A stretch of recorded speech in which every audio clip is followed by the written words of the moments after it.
Before Tony Blair, the last Labour leader to win a general election was Harold Wilson. In 1963, running for the first time, he set out his vision for the future at the Labour conference in Scarborough. He wasn't smoking a pipe at the time, but I think he was.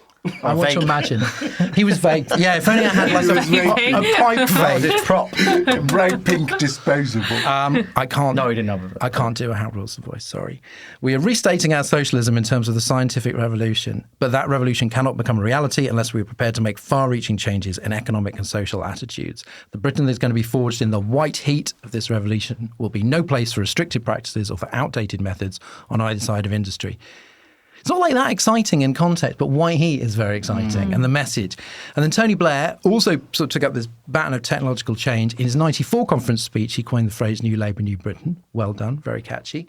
The following year, he echoed white heat with promises to make Britain a young country again. I was reading the Guardian report of that speech, and it actually mentions like white heat. Can Keir Starmer summon a similarly exciting vision of renewal at this year's conference? And has he learned anything from Wilson as well as Blair? Anthony, you are our Labour history expert. The phrase white heat has become so famous that it's associated not just with Wilson, but with the 1960s. Dominic Sandbrook's book about it is called White Heat. There's a TV drama called White Heat. Why did that speech make such an impact? Well, it made a huge impact because he won, and we're still talking about Harold Wilson, but it also made a huge impact at the time. A bit of context, which will probably sound familiar to everyone. By 1963, Labour have lost 3 elections in a row. There's an old Conservative government that's been around for a long time. The economy isn't doing too well. There's a lot of Etonians in the cabinet. And Harold Wilson is the first of his kind of grammar school generation coming up with a different vision for Britain. He wasn't really well known at the time. He'd won the leadership at the beginning of that year, but it was supposed to be Hugh Gateskill who was going to take Labour to victory in the election, and he had to use his first speech to sort of announce himself on the scene with an election coming potentially within a year. And Labour in the 1950s had really struggled with this idea of affluence. You had people who were against televisions and cars and breaking up of the community. And what Wilson does in White Heat is he essentially says, we are the party of the future, and we're going to get rid of restricted practices in industry through technology. And he picks science as the thing that's going to be the way out of the mess for Britain. He embodies the idea of change in himself as a new person coming through, a new Labour Party, 13 years in opposition, and it's going to be new people with new ideas doing new things. And that's what the speech is about, White Heat. Now, later on, historians say he never achieved the goals.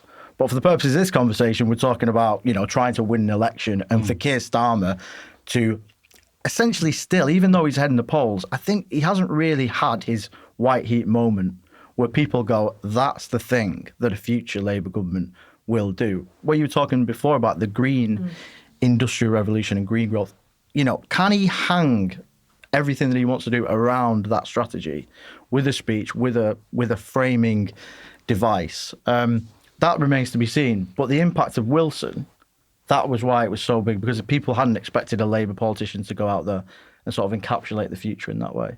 So Zoe, like I said, it hasn't happened yet, an equivalent speech. Starmer's not a natural orator, but a great speech can work wonders, as long as you don't just fuck it up or the sign falls down like with Theresa May. Is this conference his last chance to sort of pull one out of the bag and go this is what we're going to do? Because if, like I mentioned Blair there in 94, 95. He wasn't waiting until 96 to sort of bring out the big guns in the conference speech. I think Starmer and everyone around Starmer is setting this up, right? I think they're trying to set this up for a White Heat moment. So I don't know if anyone saw Blair's interview in the FT. I think it was yesterday or today. But yeah, they interviewed Blair and he was basically saying that AI and tech is going to be the real big policy issue at the next election. And I think that's almost setting Starmer up to talk about how the UK is going to harness tech, AI.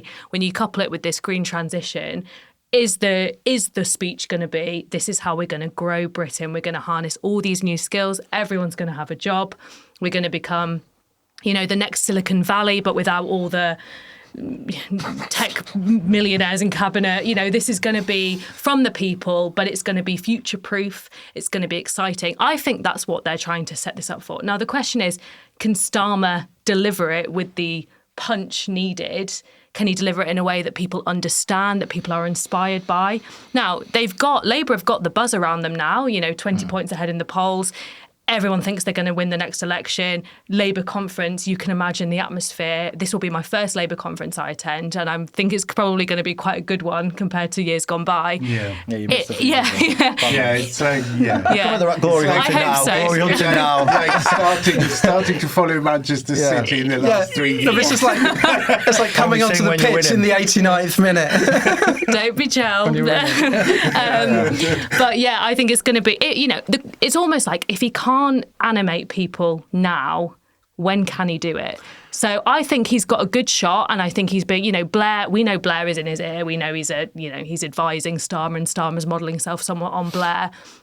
I think they're setting this up. They want to give Starmer his white heat moment. It's just whether he's got the punch to deliver that.